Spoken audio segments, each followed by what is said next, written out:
ಎಲ್ರಿಗೂ ನಮಸ್ಕಾರ.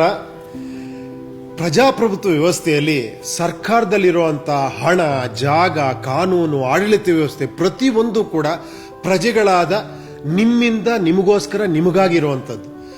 ಈ ಎಲ್ಲ ಸ್ವತ್ತುಗಳ ಬಗ್ಗೆ ನಿಮ್ಮ ಅರಿವಿಗೆ ಬರದಂತೆ, ನಿಮ್ಮ ಅಭಿಪ್ರಾಯ, ನಿಮ್ಮ ತೀರ್ಪಿಲ್ದಿರೋ ತರ ಬೇರೆ ಯಾರು ಯಾವುದೇ ನಿರ್ಧಾರ ತಗೊಂಡು ಕೂಡದು. ಸೊ ಈ ಒಂದೇ ಒಂದು ಮುಖ್ಯವಾದ ಕಾರಣಕ್ಕೋಸ್ಕರ ನಮ್ಮ ಉತ್ತಮ ಪ್ರಜಾಕೀಯ ಪಕ್ಷದಿಂದ ಚುನಾವಣೆ ನಿಲ್ಲುವಂತಹ ಅಭ್ಯರ್ಥಿಗಳು ತಂತ್ರಜ್ಞಾನನ ಉಪಯೋಗಿಸ್ಕೊಂಡು ಅಧಿಕಾರನ ಹೇಗೆ ಪ್ರಜೆಗಳಾದ ನಿಮಗೆ ಹಸ್ತಾಂತರ ಮಾಡಬಹುದು ಅನ್ನೋದಕ್ಕೋಸ್ಕರ ಒಂದು ಫ್ಲೋ ಚಾರ್ಟ್ ನ ಬಿಡುಗಡೆ ಮಾಡ್ತಾ ಇದೀವಿ. ಆ ಫ್ಲೋ ಚಾರ್ಟ್ ಹೇಗಿರುತ್ತೆ ಅಂದ್ರೆ, ಈ ಚಾರ್ಟ್ ಏನಂದ್ರೆ ಇದು ಪ್ರಜಾಪ್ರತಿನಿಧಿಯ ಕಾರ್ಯವೈಖರಿಯ ವಿಧಾನ. ಅಂದ್ರೆ ಈ ಕಾರ್ಪೊರೇಟ್ ಕಂಪನಿಗಳಲ್ಲಿ SOP ಅಂತಾರೆ, ಸ್ಟ್ಯಾಂಡರ್ಡ್ ಆಪರೇಟಿಂಗ್ ಪ್ರೊಸೀಜರ್.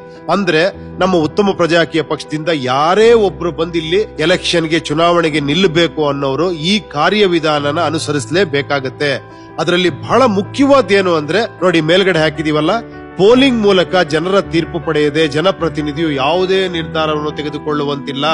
ಜನರ ಪೋಲಿಂಗ್ ಇಲ್ಲದೆ ಮತ್ತು ಪೋಲಿಂಗ್ ತೀರ್ಪಿಗೆ ಬದಲಾಗಿ ತೆಗೆದುಕೊಳ್ಳುವ ಯಾವುದೇ ನಿರ್ಧಾರವನ್ನು ಸೂಕ್ತವಾದ ದಾಖಲೆಗಳೊಂದಿಗೆ ಸಮರ್ಥಿಸಿಕೊಳ್ಳಬೇಕಾಗುತ್ತದೆ. ಸೊ ಇದು ಬಹಳ ಮುಖ್ಯ.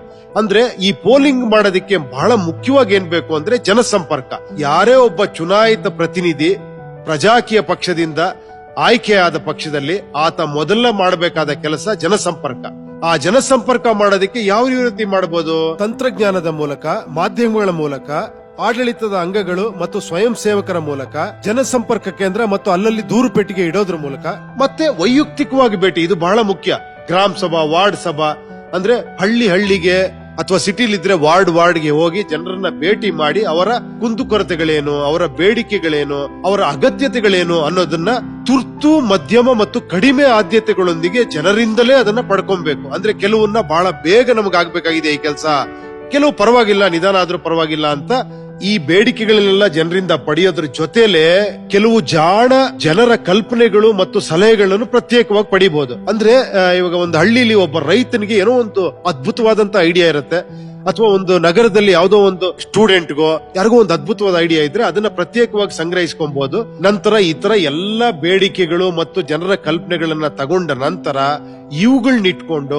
ತಜ್ಞರ ಜೊತೆ ಡಿಸ್ಕಸ್ ಮಾಡಿ, ಚರ್ಚಿಸಿ ಅದನ್ನ ಸಪರೇಟ್ ಆಗಿ ವಿಂಗಡಣೆ ಮಾಡ್ಕೊಳ್ಬೇಕಾಗತ್ತೆ. ಯಾವ ರೀತಿ ವಿಂಗಡಣೆ ಯಾಕೆ ಮಾಡ್ಕೊಬೇಕು ಅಂದ್ರೆ, ಯಾವ ವಿಷಯಗಳನ್ನ, ಬೇಡಿಕೆಗಳನ್ನ ಸದನದಲ್ಲಿ ಇಡಬೇಕು, ಯಾವ ವಿಷಯಗಳನ್ನ ಆಡಳಿತದೊಂದಿಗೆ ಕಾರ್ಯನಿರ್ವಹಣೆ ಮಾಡಬೇಕು, ಇನ್ನು ಯಾವ ವಿಷಯಗಳನ್ನ ಸ್ಥಳೀಯ ಸಂಸ್ಥೆಗಳೊಂದಿಗೆ ಕಾರ್ಯನಿರ್ವಹಣೆ ಮಾಡಬೇಕು ಅನ್ನೋದನ್ನ ವಿಂಗಡಿಸ್ಕೊಬೇಕು. ಮತ್ತೆ ಉತ್ತಮ ಮತ್ತು ಅಳವಡಿಸಿಕೊಳ್ಳಬಹುದಾದ ಕೆಲವು ಜನರ ಕಲ್ಪನೆಗಳಿಗೆ ಪುರಸ್ಕಾರ ಹಾಗೂ ಮಾನ್ಯತೆನ ಕೊಡಬೇಕು. ಜನರ ಬೇಡಿಕೆಗಳನ್ನ ಈಡೇರಿಸಬೇಕಾದ್ರೆ ಕೆಲವು ಬೇಡಿಕೆಗಳು ನಡೀತಿರೋ ಯೋಜನೆಗಳ ಬಗ್ಗೆ ಇರುತ್ತೆ, ಕೆಲವು ಬೇಡಿಕೆಗಳು ಹೊಸ ಯೋಜನೆಗಳ ಬಗ್ಗೆ ಜನರು ಕೇಳಿರ್ತಾರೆ. ಅವಾಗ ಅದೆರಡನ್ನೂ ಬೇರ್ಪಡಿಸಿಕೊಂಡು ಹೊಸ ಯೋಜನೆಗಳನ್ನೇ ತಜ್ಞರ ಜೊತೆ ಡಿಸ್ಕಸ್ ಮಾಡಿ ಅದನ್ನ ಬಡ್ಜೆಟ್ ಮತ್ತೆ ಎಷ್ಟು ಸಮಯ ತಗಲುತ್ತೆ, ಎಷ್ಟು ವೆಚ್ಚ ತಗಲುತ್ತೆ ಅನ್ನೋದು ಪ್ರತಿಯೊಂದು ವಿವರಗಳೊಂದಿಗೆ ಹಲವಾರು ಆಯ್ಕೆಗಳ ರೀತಿಯಲ್ಲಿ ಯೋಜನೆಗಳನ್ನ ರೆಡಿ ಮಾಡ್ಕೊಬೇಕು, ತಯಾರು ಮಾಡ್ಕೊಬೇಕು. ಅದೇನಂದ್ರೆ ಯೋಜನೆ ABCD ಅಂತ ಈ ತರ ಯೋಜನೆಗಳ ಪಟ್ಟಿನ ರೆಡಿ ಮಾಡ್ಕೊಂಡು ಇದನ್ನ ಜನರ ಮುಂದೆ ಮತ್ತೆ ಪೋಲಿಂಗ್ಗೋಸ್ಕರ ಇಡಬೇಕಾಗತ್ತೆ. ಈಗ ಜನರ ಮುಂದಿಟ್ಟಿರೋ 5-6 ಯೋಜನೆಯಲ್ಲಿ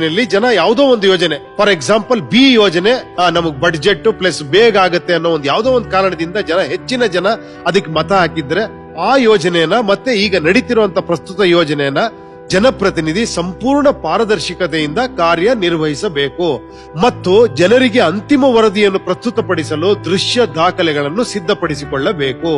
ಈಗ ಹೊಸ ಯೋಜನೆಗಳು, ನಡೀತಿರೋ ಯೋಜನೆಗಳು, ಅದರದ್ದು ಏನೇನ್ ಕೆಲಸ ಮಾಡಿದ್ದಾರೆ, ಅದರ ದೃಶ್ಯ ದಾಖಲೆಗಳು ಎಲ್ಲವನ್ನೂ ಸಿದ್ಧಪಡಿಸಿಕೊಂಡು ಅದರ ಕಂಪ್ಲೀಷನ್ ಅಂದ್ರೆ ಅದರ ಮುಕ್ತಾಯ ಆದ ನಂತರ ಜನಕ್ಕೆ ಅದನ್ನ ಉಪಯೋಗಕ್ಕೆ ಬರೋ ಹಾಗೆ ಇಡೋದ್ರ ಮೂಲಕ ತನ್ನ ಕಾರ್ಯನಿರ್ವಹಣೆ ಹೇಗೆ ಮಾಡಿದೀನಿ ಅದಕ್ಕೆ ದೃಶ್ಯ ದಾಖಲೆಗಳೊಂದಿಗೆ ಪ್ರತಿಯೊಂದನ್ನು ಕೂಡ ಜನಪ್ರತಿನಿಧಿಯ ಕೆಲಸದ ಬಗ್ಗೆ ಸಾರ್ವಜನಿಕರ ಅಭಿಪ್ರಾಯಕ್ಕಾಗಿ ಪೋಲಿಂಗ್ ಮಾಡಬೇಕು.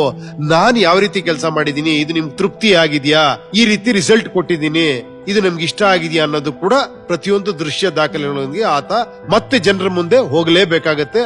ಆ ಒಂದು ಪೋಲಿಂಗ್ ಅಲ್ಲಿ ಜಾಸ್ತಿ ಜನಗಳು ಈತನಿಗೆ ಉತ್ತಮ, ನಿನ್ನ ಕೆಲಸ ನನಗೆ ಇಷ್ಟ ಆಗಿದೆ ಅಂದ್ರೆ ಆತ ತನ್ನ ಕೆಲಸದಲ್ಲಿ ಮುಂದುವರಿಬಹುದು. ಅಥವಾ ಜನಕ್ಕೆ ಸಮಾಧಾನ ಆಗದೆ ಕಳಪೆ ಅಂತ ಏನಾರ ಪೋಲಿಂಗ್ ಅಲ್ಲಿ ರಿಸಲ್ಟ್ ಬಂದ್ರೆ ಮತ್ತೆ ತಿದ್ದುಪಡಿ ಅಂದ್ರೆ ಕರೆಕ್ಷನ್ ಹೋಗ್ಬೇಕಾಗತ್ತೆ.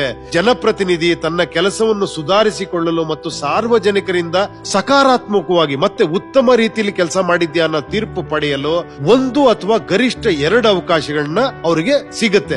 ಈ 2-3 ಅವಕಾಶದಲ್ಲೂ ಆತ ಉತ್ತೀರ್ಣನಾಗದೇ ಇದ್ರೆ, ಆತ ಸಕ್ಸಸ್ಫುಲ್ ಆಗದೆ ಇದ್ರೆ ತನ್ನ ಕೆಲಸಕ್ಕೆ ಆತ ರಾಜೀನಾಮೆ ಕೊಟ್ಟು ರೆಸಿಗ್ನೇಷನ್ ಕೊಟ್ಟು ಹೋಗ್ಬೇಕಾಗತ್ತೆ. ಇದ್ರ ಜೊತೆ ಆ ಪ್ರಜಾಪ್ರತಿನಿಧಿ ಮಾಡಿದಂತ ಪೋಲಿಂಗ್ ಪ್ರತಿಯೊಂದು ವಿವರಗಳು, ದಾಖಲೆಗಳು ಮತ್ತೆ ಜನಾಭಿಪ್ರಾಯ ಎಲ್ಲ ವಿವರಗಳನ್ನ ಉತ್ತಮ ಪ್ರಜೆಗೆ ಪಕ್ಷಕ್ಕೆ ಆಗಾಗ ಕೊಡ್ತಾ ಇರಬೇಕು.